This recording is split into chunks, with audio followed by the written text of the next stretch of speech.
chào mọi người có khỏe không? Thật ra hôm nay mình không khỏe lắm, nên mình chỉ muốn làm một cái video ngắn thôi, một cái video đơn giản. Đó là hướng dẫn mọi người làm món cơm rang. Cơm rang là một cái món mà mình rất là thích, vì cái món này nó dễ làm và nó cũng nhanh nữa. Và mình cũng không phải mất nhiều thời gian để sửa video. Để làm món cơm rang này thì mọi người cần những thành phần này. Đầu tiên là cơm đã nấu. Cái món cơm rang này thì bình thường mọi người sẽ dùng cơm trắng, nhưng mà vì hôm qua nhà mình nấu cơm gạo lứt nên hôm nay mình sẽ dùng cơm gạo lứt. Và cơm tốt nhất để rang đó là cơm nguội. Ví dụ như là cơm từ ngày hôm qua, hoặc là cơm mà bạn nấu từ sáng nay đến tối thì bạn làm cơm rang.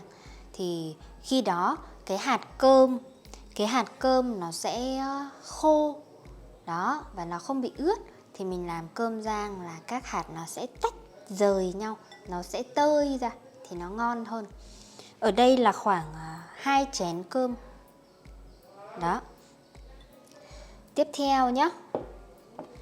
theo thì mình phải có rau hỗn hợp. Đó, rau hỗn hợp bình thường là sẽ có cà rốt này, ngô này, gì nữa, đậu xanh này. Đó. Ở đây có cả khoai tây nữa. Nhưng mà bình thường cái món cơm rang mà mình thường làm đó thì mình dùng cái loại rau hỗn hợp mà không có khoai tây. Nhưng vì hôm nay nhà mình hết rồi nên mình dùng tạm cái loại rau hỗn hợp này. Ở đây là khoảng 1 chén rau hỗn hợp nhé. Ở đây thì mọi người thấy cái rau hỗn hợp này là người ta đã cắt sẵn rồi. Người ta cắt cà rốt hạt lựu này, cắt đậu cũng là kiểu hạt lựu này, hoặc là khoai tây cũng cắt hạt lựu này. Đó. Và khi mình mua cái rau hỗn hợp này về, trước khi mà mình nấu thì mình cũng phải rửa. Sau đó thì mình mới rang. Vậy nhá. Đó. Và nếu mà mọi người có thể mua được dứa đó thì mọi người cũng có thể cho thêm khoảng 1/3 hoặc 1/4 chén dứa. Chén dứa mà cũng cắt hạt lựu như thế này này. Chén dứa cắt hạt lựu như thế này, cho vào cơm rang cũng rất là ngon. Nhưng mà bởi vì nhà mình hết dứa rồi và mình quên không nhờ chồng mình đi mua dứa, nên hôm nay mình sẽ không có dứa cho món cơm rang. Và nếu mà ai thích ăn cay thì các bạn cũng có thể cho thêm kim chi. Đó. Mình thấy kim chi cho vào cơm rang cũng ngon lắm. Và còn một cái thành phần mà không thể thiếu cho món cơm rang của mình, đó là hạt điều. Hạt điều này rất là dễ tìm ở Việt Nam, nhưng ở nước ngoài thì mình không biết là nó có dễ tìm không. Ở Việt Nam thì cái hạt điều vụn này nó rẻ lắm. Có lẽ khoảng 8 đô la một cân hạt điều vụn như thế này. Đó. Không, 1 cân hạt điều bể. Đó. Và cái hạt điều này trước khi mà mình nấu đó thì mình cũng phải rửa qua nhé. Đó. Rồi. Còn gia vị cho cái món cơm rang này thì cực kỳ đơn giản mà không thể nào thiếu. Đó là nước mắm chay. Vì mình làm cơm rang chay nên mình sẽ có cái nước mắm chay. Và tất nhiên cơm rang thì mình phải có một chút dầu nữa. Đó. Và với khoảng 2 chén cơm và 1 chén rau hỗn hợp như thế này thì mình sẽ dùng tất cả tổng cộng có lẽ khoảng 2 thìa súp nước mắm thôi nhé. Vì nước mắm nó hơi mặn mà mình cũng không biết mọi người ăn mặn hay ăn nhạt, nên mình chỉ làm khoảng 2 thìa súp nước mắm chay thôi. Đó. Bây giờ thì mình bắt đầu nhé. Bây giờ thì mình phải rang cơm riêng. Mình rang cơm trước, sau đó mình sẽ rang rau và hạt điều sau nhé. Mọi người bật bếp này. Đó. Và Để rang cơm trước thì mọi người cho khoảng 1 thìa súp dầu thôi. Đừng cho nhiều quá nhé. Và mọi người đợi đến khi nào chảo nóng, dầu nóng thì mình mới bỏ cơm vào rang nhé. Mình không bỏ cơm khi mà chảo vẫn chưa nóng. Đó, mình nghĩ bây giờ chắc là nóng rồi. Vẫn chưa đủ nóng. Khi nào mà mọi người thấy cái hạt cơm nó lách tách, đó, cái hạt cơm nó lách tách rồi, như thế này là dầu nóng rồi, thì mình bắt đầu bỏ cơm vào này. Đó.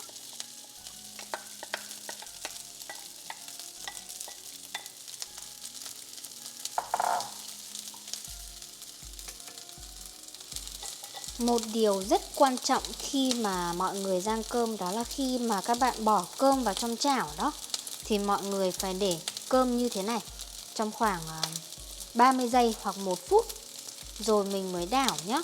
Mọi người không đảo luôn thì nếu mà đảo luôn là nó sẽ bị nát cơm. Đây mình sẽ để như thế này khoảng 1 phút.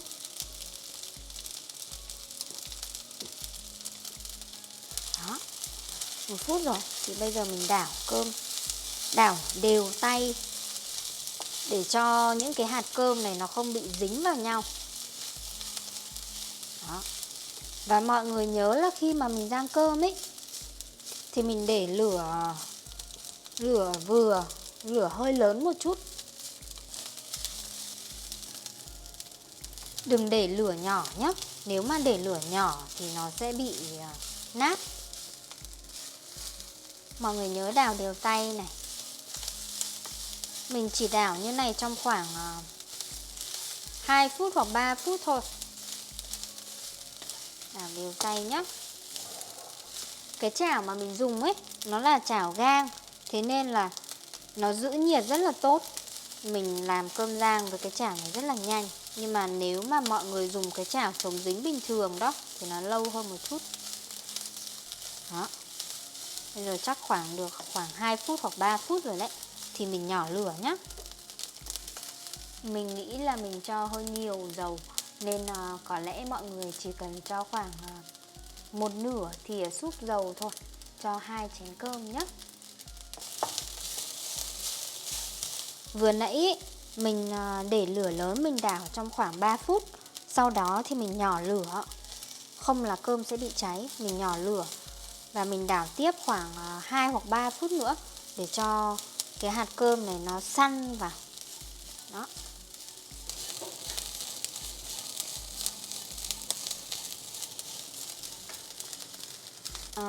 Bây giờ thì mọi người có thể thấy là cơm nó cũng săn vào rồi này. Đó, cái hạt cơm nó cũng săn vào rồi, đúng không? Cái hạt cơm nó tơi như thế này, nó không bị dính vào nhau là được. Bây giờ thì mình sẽ cho nước mắm vào đây. Mà khi mà mình cho nước mắm ấy thì mọi người nhớ nhỏ lửa nhé, nhỏ nhất để cho cơm nó không bị cháy. Và bây giờ mình chuẩn bị nước mắm. Và mọi người nhớ nhé, có lẽ mình chỉ cho khoảng 2 thìa súp nước mắm thôi.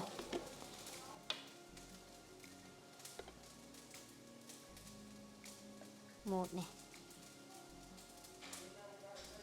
2 này.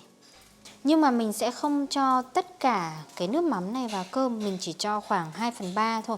Còn 1/3 thì mình sẽ để mình cho vào với cả rau nhé. Trước khi cho nước mắm vào thì mọi người nhớ là to lửa lên. Mình sẽ dưới cái nước mắm này lên rồi mình to lửa. To lửa lên để mà cái hạt cơm nó sẽ không bị nát, nó sẽ không bị ngấm quá nhiều nước. Bây giờ mình cho nước mắm vào này. Đó. Đảo lên tay nhé. Vậy thôi. Đó. Rồi, bây giờ mọi người tắt bếp luôn. Tắt bếp để cơm nó không bị cháy nhé. Rồi, bây giờ mình rang cơm xong rồi thì mình để cơm ra bát nhé. Và bây giờ mình sẽ tiếp tục rang rau. Vì cái cơm của mình nó hơi bị ướt, thế nên mọi người có thể thấy là cái chảo nó bị dính này. Đó. Mà cái chảo nó bị dính cơm như thế này thì bây giờ mình phải rửa cái chảo này sạch, rồi mình mới tiếp tục mình rang rau nhé. Nếu không Nếu mà mình không rửa cái chảo này sạch mà mình rang rau vào đây thì nó sẽ bị cháy. Bây giờ thì mình rang rau nhá. Nhưng mà mọi người nhớ là khi mà mình rang rau thì mình cũng để lửa vừa thôi. Đừng để lửa lớn quá là nó sẽ bị cháy rau. Và mình cũng chỉ cho một chút dầu ăn thôi. Có lẽ khoảng một thìa cà phê dầu ăn thôi nhá. Đó. Và mình cũng phải đợi khi nào dầu nóng thì mình sẽ cho rau vào. Mình không cho rau trước mà mình sẽ cho hạt điều trước. Đó. Mọi người nhớ rửa hạt điều rồi mình mới nấu nhé. Đó, cho hạt điều vào. Mình rang hạt điều khoảng 1 phút thôi.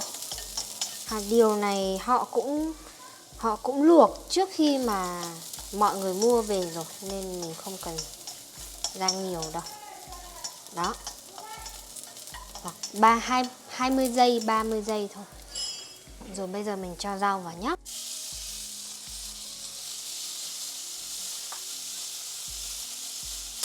Mình sẽ xào rau như thế này khoảng 2 phút. Đó, tới khi mọi người nhìn cái hạt điều nó hơi xém xém và cái ngô nó cũng xém xém rồi thì là được. Đó. Bây giờ mình tắt bếp. Rồi bây giờ mình cũng cho nước mắm vào đây nhé. Để cho nước mắm nó thấm đều vào rau. Đó.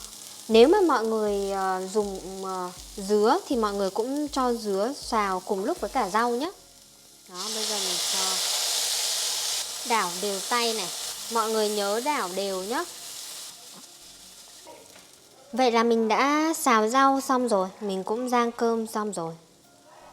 Bây giờ công việc cuối cùng chỉ là trộn cơm vào rau. Vậy thôi, vậy là xong. Mình đã có một món cơm rang rất là đơn giản đúng không?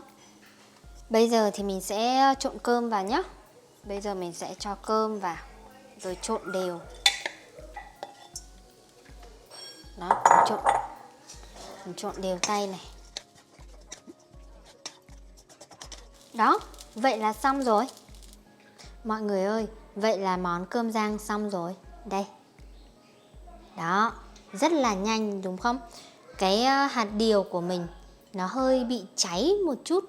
Nhưng mà tại vì mình thích ăn hạt điều cháy cháy nên mình làm cho nó cháy một chút. Cái món cơm rang này mình rất là thích là bởi vì nó rất là dễ làm. Đồ ăn thừa trong tủ lạnh mình có thể cho vào trong chảo và rang với cơm thôi. Vậy là mình có cơm rang rồi.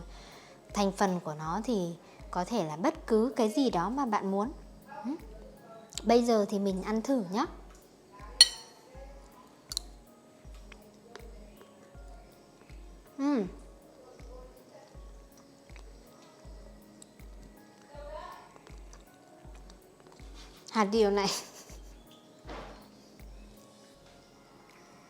Hạt điều này đúng là bị cháy quá. So bad, have to drink water. My throat. Thật ra mình làm món này là để làm video cho mọi người thôi. Chứ hôm nay mình vẫn bị đau họng. Nên cái món này không tốt cho mình lắm. Nên cái đĩa cơm này chắc là chồng mình sẽ ăn hộ mình. Đó, mọi người thấy không? Mình yêu chồng mình lắm.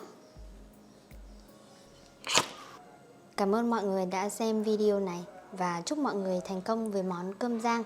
Đặc biệt cảm ơn anh Tim, một Patreon đã ủng hộ và đã gợi ý cho mình làm những cái video về nấu ăn. Tạm biệt tất cả mọi người.